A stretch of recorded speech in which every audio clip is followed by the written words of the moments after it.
In the summer of 1918, New Orleans was alive with music, sweat, and commerce.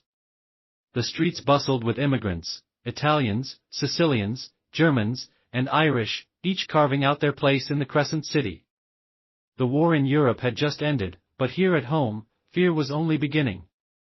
For in the shadow of the gas lamps, a figure stalked the grocers of the city, armed with nothing more than a woodcutter's axe. The victims were ordinary shopkeepers. Many were Sicilian immigrants who lived behind their small groceries. It was a familiar pattern, families asleep in their modest quarters, awakened not by dreams, but by the crash of a door being forced open. The killer rarely carried his own weapon. Instead, he used what he found on site, often the family's own axe, left in the yard or leaning against the shed. That alone chilled the city. He was not only brutal, but opportunistic. He turned the very tools of domestic life into instruments of slaughter. The first killings shocked the tight-knit community. In May 1918, Joseph and Catherine Maggio, owners of a small grocery, were discovered in their apartment. Their throats had been slit with a razor before their heads were smashed with an axe. Blood soaked the floorboards, and the walls seemed to drip with horror. A panel of the door had been chiseled away, a silent entry into their lives. No valuables were missing. This was no robbery, it was something darker. The Italian community whispered of vendetta, of Mafia grudges carried across the ocean. The newspapers, hungry for headlines, called him the Axeman. Fear spread like wildfire. People double-bolted their doors, slept with weapons nearby, and left lamps burning through the night. But no lock seemed safe. The killer was like a shadow, slipping into homes without mercy. By June, another family was attacked. Louis Bessumer and his mistress, struck as they slept. Both survive. But barely. Rumors grew wilder. Was this one man, or many? Was it revenge, racial hatred, or something supernatural? The police had no answers. Each crime scene was the same: forced entry, Italian victims, the murder weapon left behind. Yet no one had seen him, and no one could describe him. And then came the letter. The Maggio murders had barely faded from the front pages when New Orleans awoke to more horror. The year 1918 was supposed to be one of celebration. Jazz was exploding, soldiers were coming home, and the economy bustled. But the Axeman's shadow darkened the city. Every week seemed to bring fresh blood. In August, the Schneider family became his next victims. Young Mrs. Schneider was nearly 8 months pregnant when she was attacked in her sleep. Her husband awoke to screams, only to find her skull shattered by an axe. She survived, miraculously, and so did the unborn child, a grim reminder that life could cling even to the edge of death. The case shocked New Orleans. What kind of killer would swing an axe at a pregnant woman? The brutality seemed less like human anger, more like something inhuman, rage without reason. The police tried to reassure the public.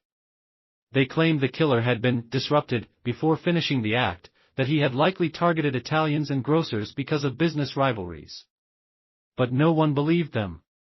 The pattern was too strange, the cruelty too calculated.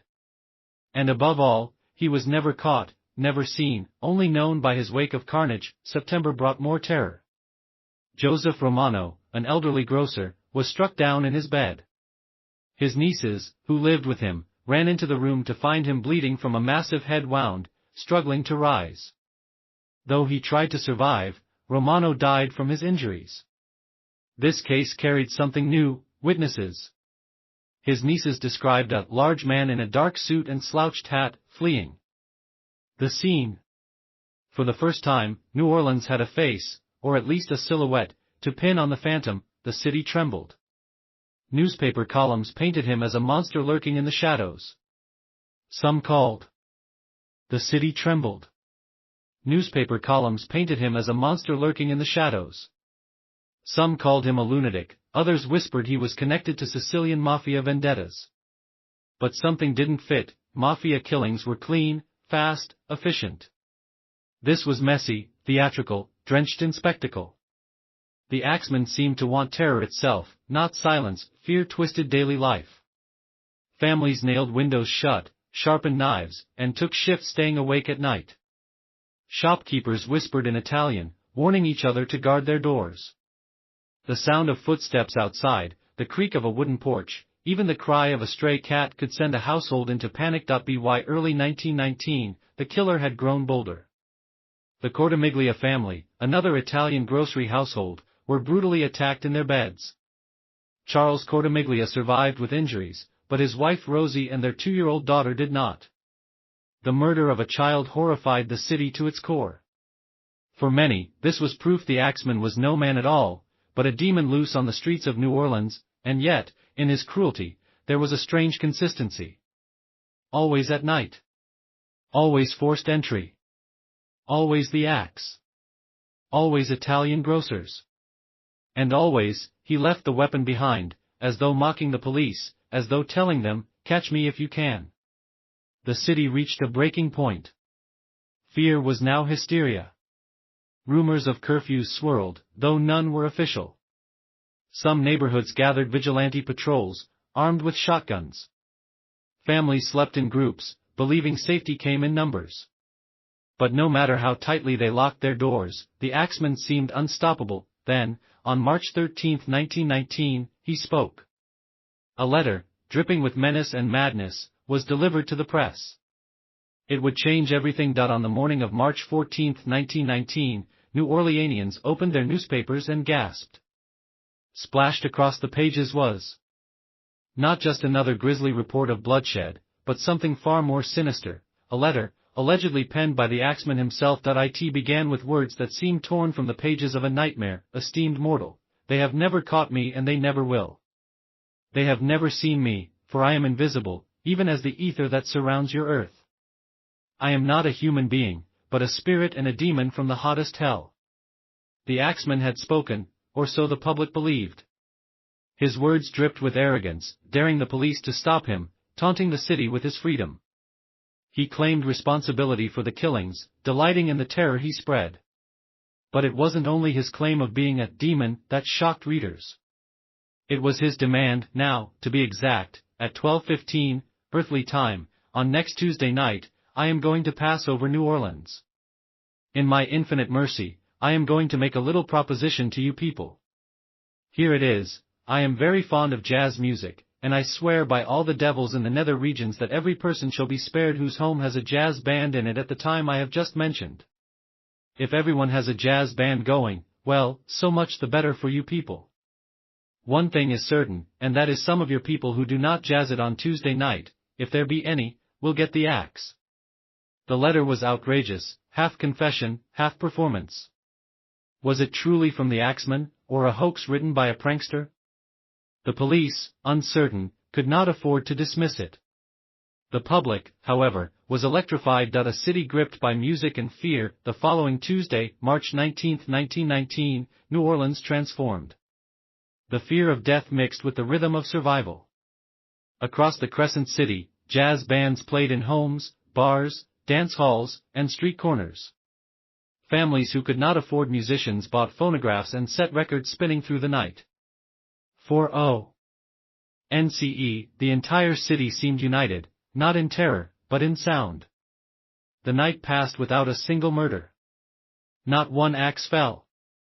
The Axeman, whether real or not, had succeeded in orchestrating a bizarre carnival of music and fear. The newspapers had a field day, calling it "The Night New Orleans Danced to Save Its Soul." Who wrote the letter? The authenticity of the letter has been debated ever since. Some historians suggest it was written by a deranged local, someone with a flair for the dramatic, feeding off the city's hysteria. Others believe it truly came from the Axeman, proof that he enjoyed not just killing, but controlling the very heartbeat of New Orleans. What is undeniable is the impact. The letter cemented the Axeman's place in history, not merely as a killer, but as a legend. Unlike Jack the Ripper, who remained faceless, the Axeman gave himself a voice, one laced with fire and jazz. For New Orleanians, this was almost worse than the murders themselves. He wasn't just in their homes, he was in their minds. And they could do nothing but dance. The Axeman's reign of terror did not stop with the jazz letter. After March 1919, more families would fall beneath his axe.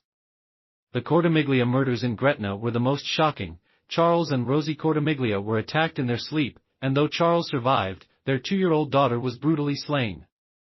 The murder of a child turned fear into outrage, the police grew desperate. Investigators fumbled through suspects. Joseph Mumfre, a shady figure with alleged ties to the Sicilian Mafia, became the leading theory decades later, when he was gunned down in Los Angeles in 1920 by the widow of one of the Axeman's victims. Some believed her bullet ended the Axeman's terror, others suspected multiple killers, a copycat phenomenon fueled by hysteria, and then there were those who clung to the supernatural explanation, that no human man could slip in and out of homes so easy. Kill with such savagery, and vanish without trace. Despite arrests, interrogations, and endless rumors, the police never found solid proof. Every lead crumbled. Every theory raised more questions than answers. The Axeman simply disappeared, his killings ending as suddenly as they began. A city changed forever. The Axeman's legacy outlived his crimes. He had not only murdered, he had manipulated. With one letter, he made an entire city dance. He turned jazz into both salvation and soundtrack, entwining himself forever with the music and mystery of New Orleans. Writers, musicians, and filmmakers would revisit his story for decades, painting him as everything from a mafia hitman to a demon from hell. But in truth, the only certainty is uncertainty. The Axeman of New Orleans was never caught. He was never unmasked. His blade left behind broken families, but his words left behind something even darker, an eternal question. Was he flesh and blood, or something else entirely? Over a century later, his shadow still lingers in the French Quarter, whispered about in jazz clubs and ghost tours, a reminder that some monsters never die. And here's the truth that keeps people up at night: if he was never caught, what stopped him? Did he choose to quit? Or is the Axeman's story not over? If you want to hear more true stories of unsolved crimes, urban legends, and chilling mysteries that still haunt the world, make sure to follow us. Because the Axeman of New Orleans was just the beginning.